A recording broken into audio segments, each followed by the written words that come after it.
इस सेगमेंट में हम लोग डिस्कस करेंगे इलेक्ट्रोमैग्नेटिक वेव की तीसरी प्रॉपर्टी, और वो है हमें ये प्रूफ करना है कि both electric field vector E and magnetic field vector B are in the same phase. या फिर सेम क्वेश्चन एक और टॉपिक में पूछा जा सकता है, relation between electric field vector and magnetic field vector. और इसी टॉपिक के अंतर्गत हम लोग वेव इम्पीडेंस भी निकालेंगे। जैसा कि आप लोग जानते हैं, पिछले 2-3 टर्न से हम लोग इलेक्ट्रोमैग्नेटिक वेव इन वैक्यूम पढ़े, और इसके बाद हम लोग उसी इलेक्ट्रोमैग्नेटिक वेव के कुछ कैरेक्टरिस्टिक्स या प्रॉपर्टीज हम लोग डिस्कस कर रहे हैं और उन प्रॉपर्टीज को प्रूव भी कर रहे हैं।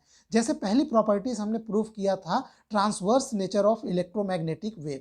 फिर हमने दूसरा प्रॉपर्टी प्रूव किया था कि जिसमें इलेक्ट्रिक वेक्टर, मैग्नेटिक वेक्टर, या फिर इस मैग्नेटिक वेक्टर को हम लोग एच वेक्टर भी लिख सकते हैं, ये मैग्नेटिक इंडक्शन होता है और ये मैग्नेटिक फील्ड इंटेंसिटी। और तीसरा एक प्रोपगेशन वेक्टर के। ये तीनों म्यूचुअली परपेंडिकुलर होते हैं, इसको हमने दूसरे प्रॉपर्टी में प्रूव किया था। आज हम लोग इसका तीसरा प्रॉपर्टी डिस्कस करने जा रहे हैं। ये बहुत ही इंपॉर्टेंट है, ये अलग से क्वेश्चन में पूछा जाता है। ठीक है, ये प्रॉपर्टीज के अंतर्गत हम इन तीनों को रख दिए हैं, लेकिन ये अपने आप में एक अलग क्वेश्चन है और बहुत बार एग्जाम में पूछा गया है। ट्रांसवर्स नेचर ऑफ वेव तो मल्टीपल टाइम्स पूछा गया है। इसके अलावा तीनों वेक्टर का म्यूचुअली परपेंडिकुलर होना भी कई बार पूछा गया है। और उसी में कभी कभी ये भी पूछा जाता है कि यह भी प्रूफ करिए कि अगर कोई इलेक्ट्रोमैग्नेटिक वेव प्रोपोगेट कर रहा है चाहे किसी मीडियम में या वैक्यूम में, तो जो इलेक्ट्रिक फील्ड वेक्टर ई है और मैग्नेटिक फील्ड वेक्टर बी है, ये सेम फेज में होते हैं। ठीक है, अगर ये इस टॉपिक को इस नाम से पूछा कि आप ई वेक्टर और बी वेक्टर के बीच में रिलेशन निकालिए, तो भी आप यही टॉपिक करेंगे। अच्छा, एक बात और, अगर कहीं बी वेक्टर दिया है मैग्नेटिक इंडक्शन वेक्टर तो ठीक है, अगर ये magnetic field intensity H vector दिया है तो भी आपको सेम टॉपिक्स ही करने हैं। आपको बी और एच में रिलेशन पता ही है, बस रिप्लेस कर देना है। जैसे हम इस टॉपिक में रिप्लेस करके दिखाएंगे, आपको अपने आप समझ में आ जाएगा। तो चलिए हम लोग शुरू करते हैं इस टॉपिक को। देखिए, शुरुआत हम लोग वहीं से करेंगे जहां पे हमने पिछले टॉपिक को छोड़ा था। पिछले टॉपिक में आपको याद है हमने प्रूफ किया था ये प्रोपगेशन वेक्टर के cross E vector equal to omega times B vector, और यानी के क्रॉस ई इक्वल टू हम लोग बी और एच, जो अभी मैं आपको बता रहा था कि बी वेक्टर और एच वेक्टर में क्या रिलेशन होता है, B vector equal to mu naught times H. समझ में आया? ये मैग्नेटिक इंडक्शन बी वेक्टर यानी magnetic flux density B vector equal to mu naught मतलब चुंबकशीलता, निर्वात की चुंबकशीलता, जिसे हम लोग परमिएबिलिटी भी कहते हैं। और ये एच क्या है? मैग्नेटिक फील्ड इंटेंसिटी है। तो इसको रिप्लेस कर देंगे तो ये दोनों इक्वेशन सेम ही है। इसको इक्वेशन 1 मान लेते हैं। और एक और हम लोगों ने रिलेशन पढ़ा था पिछले टॉपिक में, k cross B equal to minus omega mu naught epsilon naught times E. इसको आपको याद करना पड़ेगा, ये वाला और ये वाला फॉर्मूला, या एच के टर्म्स में इसी को हम लोग रिप्लेस करेंगे। तो ये देखिए, ये म्यू नॉट को आप लोग इसके बटे में लाइए बी के, तो ये एच हो जाएगा। तो ये यहाँ पे ये इक्वेशंस आपको याद होना चाहिए, याद करना ही पड़ेगा, आपके पास कोई ऑप्शन नहीं है। हालांकि इसको प्रूफ हम लोग कर चुके हैं पिछले टॉपिक में। और यहाँ पे सारे टर्म्स हमने लिख दिया है।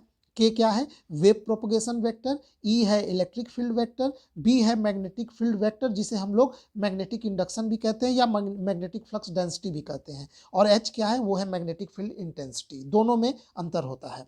ठीक है, और बी और एच में ये रिलेशन होता है। ठीक है, अब हम लोग क्या करते हैं, इक्वेशन 1 को देखिए, ये रहा इक्वेशन 1। यहाँ से हम लोग ये फ्रॉम इक्वेशन 1, हाँ, एच वेक्टर हम लोग निकाल लेते हैं। तो एच वेक्टर क्या आ जाएगा? H vector 1 by omega naught into 1 by mu naught into omega और के क्रॉस ई। ठीक है, के क्रॉस ई। अब यहाँ पे हम लोग, यहाँ पे देखिए, जो प्रोपगेशन वेक्टर है के, उसको हम लोग मैग्नीट्यूड के टर्म्स में के इंटू एन कैप लिख सकते हैं। के उसका मैग्नीट्यूड है जिसका वैल्यू 2 पाई बाई लैम्डा होता है, आप लोग जानते हैं के की वैल्यू। और एन कैप क्या है? एन कैप एक ऐसा यूनिट वेक्टर है जिसका डायरेक्शन वेव प्रोपगेशन के डायरेक्शन में होता है, यानी जिस डायरेक्शन में वेव प्रोपगेट कर रहा है उसी डायरेक्शन में यूनिट वेक्टर है एन कैप। तो के को हम लोग ऐसे रिजॉल्व कर सकते हैं, फिर हम लोग यहाँ पे ये लिख देते हैं। ठीक है, चाहे आप इसको मॉड में अगर लिखना है तो मॉड में के वेक्टर लिखिए, मॉड नहीं लगाएंगे तो सिर्फ के लगाइए, उसके ऊपर वेक्टर मत लगाइएगा। उसका मतलब वो उसका मैग्नीट्यूड है, जैसे यहाँ पे हमने ये लिखा है। ठीक है, आगे बढ़ते हैं। यहाँ पे ये हमने देखिए ये मेंशन भी कर दिया है कि जो एन कैप है वो unit vector along the direction of wave propagation है। ठीक है, तो यहाँ पे ये के तो मैग्नीट्यूड है वो बाहर आ जाएगा, यहाँ पे एन कैप क्रॉस ई हो जाएगा। अब यहाँ पे हम लोग वैल्यू रखेंगे। के की वैल्यू में अभी अभी आप लोगों को बताया मैग्नीट्यूड में 2 पाई/लैम्डा होता है। लैम्डा क्या होता है? वेवलेंथ यानी तरंग दैर्घ्य। तो एक और आप फॉर्मूला जानते हैं आवृत्ति, वेवलेंथ और उसके प्रकाश की चाल में, और वो होता है C = न्यू लैम्डा। तो यहाँ पे हम लोग लैम्डा बराबर C/न्यू रखेंगे तो ये के का वैल्यू आ जाएगा। ठीक है, न्यू उसकी आवृत्ति यानी फ्रीक्वेंसी है, सी उसका स्पीड यानी चाल है, और लैम्डा वेवलेंथ यानी तरंग दैर्घ्य है, और ओमेगा की वैल्यू तो आप लोग सभी लोग जानते हैं 2 पाई/न्यू होता है। ठीक है, ये वैल्यू हम लोग यहाँ पे रख देंगे दोनों। तो ये वैल्यू रखने के बाद इसमें कई टर्म्स, जैसे ये टर्म्स कैंसिल हो जाएंगे, और यहाँ पे आपको एक सिंपल सा फॉर्मूला बन गया H vector = n cap cross E vector बटे C × म्यू नॉट। ठीक है, इसी इक्वेशन को हम लोग मॉडुलस फॉर्म में लिख सकते हैं, यानी इसका केवल मैग्नीट्यूड ले लीजिए, तो मैग्नीट्यूड लेंगे तो H = 1/μ0 × C × E आ गया। तो यहाँ से आप देख पा रहे होंगे ये हमारा एक इक्वेशन मिला। ये इक्वेशन आप लोग याद रखिएगा, ये H और E के बीच में रिलेशन हो गया। ठीक है, अब यहाँ इसी इक्वेशन को हम लोग क्या करते हैं, B के भी टर्म्स में ले लेते हैं। तो इस म्यू नॉट को अगर आप H के साथ ले लें तो H × म्यू नॉट ही होता है B, तो B = E/C हो जाएगा, या यूं कह लीजिए इलेक्ट्रिक वेक्टर का मैग्नीट्यूड बटे मैग्नेटिक वेक्टर का मैग्नीट्यूड = लाइट की वेलोसिटी C। तो आपको यहाँ पे एक बहुत ही इंपॉर्टेंट फार्मूला मिला जानने को, और वो ये मिला कि जब भी कोई इलेक्ट्रोमैग्नेटिक वेव चलता है, ठीक है, यहाँ से आपको मैं एक और इंटरेस्टिंग चीज़ बताता हूँ कि अगर कोई भी इलेक्ट्रोमैग्नेटिक वेव चल रहा है तो आप जानते हैं उसमें इलेक्ट्रिक वेक्टर और मैग्नेटिक वेक्टर्स दोनों होते हैं, और ये इस डायरेक्शन में होता है प्रोपगेशन वेक्टर के, और मान लीजिए ये इलेक्ट्रिक वेक्टर अगर हम लोग वाई एक्सिस के अलॉन्ग ले ले तो ये मैग्नेटिक वेक्टर हो जाएगा जेड एक्सिस के अलॉन्ग। ठीक है, ये जेड एक्सिस, तीनों म्यूचुअली परपेंडिकुलर होते हैं। अब आपको यहाँ पे एक चीज़ मैं बताता हूँ कि देखिए जो मैग्नेटिक वेक्टर होता है उसका उसका मैग्नीट्यूड बहुत कम होता है इसमें। ये देखिए यहाँ से जरा आप ये निकालिए मैग्नेटिक वेक्टर का मैग्नीट्यूड B = आप ये देखिए यहाँ लिखे भी तो हैं। अब देखिए B = E/C है, आपको अंदाजा भी है कि ये कितना कम हो जाएगा। E/C का वैल्यू क्या होता है? 3 × 10⁸ मीटर/सेकेंड होता है। ठीक है, यानी आप समझ सकते हैं कि जो इलेक्ट्रोमैग्नेटिक वेव चलता है तो उसमें जो मैग्नेटिक फील्ड का जो मैग्नीट्यूड होता है वो इलेक्ट्रिक फील्ड के मैग्नीट्यूड से बटे C टाइम्स कम होता है, या यूं कह लीजिए इलेक्ट्रिक फील्ड का मैग्नीट्यूड जो होता है वो मैग्नेटिक फील्ड के मैग्नीट्यूड का C टाइम्स, लाइट के वेलोसिटी के टाइम्स ज़्यादा होता है। ठीक है, और इलेक्ट्रोमैग्नेटिक वेव जैसे लाइट हो गया, प्रकाश आप जानते हैं इलेक्ट्रोमैग्नेटिक वेव होता है, तो उसमें जो शाइनिंग होता है, जो चमक होता है वो इलेक्ट्रिक वेक्टर्स के कारण होता है। ये मैं बात इसलिए बता रहा हूँ ना क्योंकि अक्सर पोलराइजेशन के चैप्टर में, जिसे ध्रुवण कहते हैं, क्वेश्चन पूछा जाता है कि जब पोलराइजेशन किया जाता है लाइट का तो केवल इलेक्ट्रिक वेक्टर का पोलराइजेशन किया जाता है, मैग्नेटिक वेक्टर का पोलराइजेशन क्यों नहीं किया जाता है, या मैग्नेटिक वेक्टर के पोलराइजेशन पे ध्यान नहीं दिया जाता है, सारा ध्यान इलेक्ट्रिक वेक्टर के पोलराइजेशन पे रहता है। उसका कारण यही है कि मैग्नेटिक वेक्टर का एम्पलीट्यूड इतना कम होता है कि वो नेग्लिजिबल होता है, उसका कोई विशेष मतलब नहीं है। ठीक है, नेग्लिजिबल होने के कारण हम लोग और इलेक्ट्रिक वेक्टर के ही पोलराइजेशन पे ज़्यादा ध्यान दिया जाता है। ठीक, ये अपने दिमाग में आप याद रखिए इसका मतलब, और यही है ई और बी के बीच में रिलेशन। ठीक है, ई और बी के बीच में ये सी, लाइट के वेलोसिटी सी का रिलेशन है, और आप जानते हैं इलेक्ट्रिक फील्ड का मैग्नीट्यूड बटे मैग्नेटिक फील्ड का मैग्नीट्यूड = सी, जो कि एक कांस्टेंट है। ये क्या आ रहा है? एक कांस्टेंट। सी, प्रकाश का चाल तो कांस्टेंट ही होता है।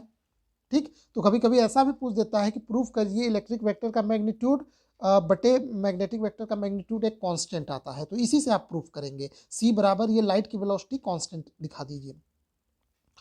ये आइंस्टीन का एक पोस्टुलेट है ना स्पेशल थ्योरी ऑफ रिलेटिविटी में, कि सी का जो वैल्यू होता है, लाइट का स्पीड पूरे यूनिवर्स में वैक्यूम के लिए कांस्टेंट है, और वो इतना होता है, C = 3 × 10⁸ मीटर/सेकेंड। चलिए अब हम लोग आगे सॉरी बढ़ते हैं और वेव इम्पीडेंस निकाल लेते हैं। ठीक है, वेव इम्पीडेंस, ये जो वेव प्रोपगेट कर रहा है, जैसे वैक्यूम में ही ले लीजिए फ्री स्पेस में, तो इम्पीडेंस कितना होगा? तो the ratio of magnitude of electric field to magnitude of magnetic field intensity is known as the wave impedance Z0। इसलिए for free space modulus of E by H यानी electric field vector यानी electric field intensity का magnitude बटे magnetic field intensity का magnitude. ये दोनों जो field हैं इनके इंटेंसिटी का जो मैग्नीट्यूड होता है वो इम्पीडेंस देता है।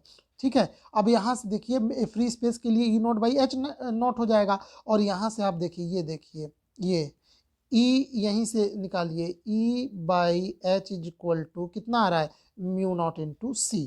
तो यही यहाँ पे ये आ गया, यहाँ पे ये फॉर्मूले से तो देखिए कितना आ गया, यहाँ पे ये आ गया म्यू नॉट इंटू सी, और सी की वैल्यू आप लोग जानते हैं कितना होता है, सी इज इक्वल टू, ये आप लोगों को पढ़ाया जा चुका है, under root mu naught epsilon naught. तो यहाँ सी की वैल्यू यहाँ पे ये रख दीजिए, सी का वैल्यू, तो देखिए ये म्यू नॉट इसको अंडर रूट टाइम्स में कट करेगा, तो यहाँ पे ये आ गया इसका impedance under root mu naught by epsilon naught under root में। यही होता है वेव का इम्पिडेंस, और आप इसका जब यूनिट निकालेंगे तो वो ओम ही आता है, ओम में आता है। ठीक है, तो ये, और फ्री स्पेस के लिए कितना होगा, तो फ्री स्पेस के लिए हम लोग इम्पीडेंस कैलकुलेट करते हैं। आप सभी लोग जानते हैं फ्री स्पेस के लिए म्यू नॉट एप्सिलॉन नॉट की वैल्यू आप लोग जानते हैं। यहाँ पे म्यू नॉट की वैल्यू कितनी हो जाएगी, 4 पाई इंटू 10⁻⁻⁷। आप जानते हैं देखिए इसका म्यू नॉट बाई 4 पाई की वैल्यू आप सभी लोग मैग्नेटोस्टैटिक्स में पढ़े हैं, वो 10⁻⁻7 होता है। तो म्यू नॉट की वैल्यू निकालेंगे तो वो आएगा 4 पाई इंटू 10⁻⁷। तो यहाँ से म्यू नॉट का वैल्यू निकल गया। और एक बात और आप लोग जानते हैं 1/4 पाई एप्सिलॉन नॉट का वैल्यू होता है 9 इंटू 10⁻9। तो यहाँ से आप एप्सिलॉन नॉट की वैल्यू निकालेंगे तो ये आ जाएगा 1/4 पाई 9 इंटू 10⁻9। तो यही यहाँ पे ये वैल्यू रख दिया गया है। ठीक है, तो इसको जब आप लोग सॉल्व करेंगे तो ये आएगा 120 पाई, क्योंकि ये ऊपर जाएगा तो ये पाई स्क्वायर आ जाएगा, तो पाई बाहर आ जाएगा, बाकी सब बहुत अच्छे से इसमें एडजस्ट हो जाएगा, और ये पूरा का पूरा कितना निकल के आएगा, ये आएगा 120 पाई, 120 पाई आएगा। पाई की अगर आप वैल्यू रख देते हैं तो ये लगभग 376 दशमलव समथिंग कुछ 8 के आसपास आता है, जिसको हम लोग रफ फिगर में 377 ओम लिख सकते हैं। तो ये हुआ हमारे फ्री स्पेस यानी वैक्यूम का इम्पीडेंस, किसके लिए, इलेक्ट्रोमैग्नेटिक वेव के लिए। इम्पीडेंस का मतलब आप समझ रहे हैं ना, प्रतिबाधा, प्रतिरोध। हालांकि प्रतिरोध तो नहीं कहेंगे, इसका मतलब वही है, प्रतिरोध प्रतिबाधा आप समझने के लिए मतलब वही है, बट थोड़ा सा टेक्निकल अंतर होता है, वो हम लोग यहाँ पे नहीं डिस्कस करेंगे। बस अब इतना समझिए कि प्रतिबाधा यानी एक तरह से फ्री स्पेस का इलेक्ट्रोमैग्नेटिक वेव के प्रति प्रतिरोध या प्रतिबाधा, इम्पीडेंस। ठीक है, अब देखिए since the value of Z naught is equal to mod में E by H is real and positive, so the field vectors E and H are in same phase. अब यहीं से हम लोग ये बोलेंगे कि क्योंकि जेड नॉट की वैल्यू जो मॉडुलस में ई बाई एच है वो रियल आ रहा है, अगर इमेजिनरी आता तब हम बोलते कि ठीक है, या फिर हाँ, मतलब ये फैक्टर आप लोग जानते हैं कि अगर ये मॉडुलस में ये फैक्टर रियल आ रहा है, इमेजिनरी फैक्टर उसमें नहीं है, तो हम ये कह सकते हैं कि ये दोनों वेक्टर्स जो हैं ये दोनों सेम फेज में होंगे, समान कला में होंगे। ठीक है, क्योंकि कोई इमेजिनरी फैक्टर इसमें नहीं आ रहा है। That means they have same relative magnitude at all points at all times. इसका मतलब यही हुआ। ठीक है, तो इसमें हमने कई चीज़ें प्रूफ की, वेव इम्पीडेंस कैलकुलेट किया, ये दिखाया कि कैसे ई और एच सेम फेज में हो गए हैं। ठीक है, और हमने ये सबसे इम्पॉर्टेंट जो हमने इसमें ये तीनों इक्वेशन, ठीक है, ये सबसे इम्पॉर्टेंट है। तो यहाँ पे ये तीनों प्रॉपर्टीज़ जो हैं इलेक्ट्रोमैग्नेटिक वेव की ख़त्म होती हैं, बहुत ही ज़्यादा इम्पॉर्टेंट है, आप तीनों प्रॉपर्टी तैयार करके एग्जाम में जाएंगे। ठीक है, तो इस सेगमेंट में बस इतना ही। वीडियो देखने के लिए आपको बहुत बहुत धन्यवाद। और हाँ, जो इसके पहले के लेक्चर्स हैं जो सभी, ये सभी हमारे चैनल के प्लेलिस्ट में अवेलेबल हैं, आपको वहाँ हर यूनिट का प्लेलिस्ट मिल जाएगा। जैसे ये आपका जो पेपर है electromagnetic theory and modern optics, total 8 unit होता है, तो ये हम लोग चौथा यूनिट कर रहे हैं। तो आप जाएंगे तो वहाँ पे BSc third semester physics unit 4 notes के नाम से आपको प्लेलिस्ट मिल जाएगा। अगर वहाँ खोजने में प्रॉब्लम होता है तो आप इसी वीडियो के डिस्क्रिप्शन बॉक्स में चले जाइए, वहाँ डिस्क्रिप्शन बॉक्स में जाएंगे तो पूरे कोर्स के 8 यूनिट का वहाँ पे प्लेलिस्ट का लिंक है, और वहाँ पे नोट्स वगैरह के भी लिंक आपको अवेलेबल हो जाएंगे। ठीक है, तो इस सेगमेंट में बस इतना ही।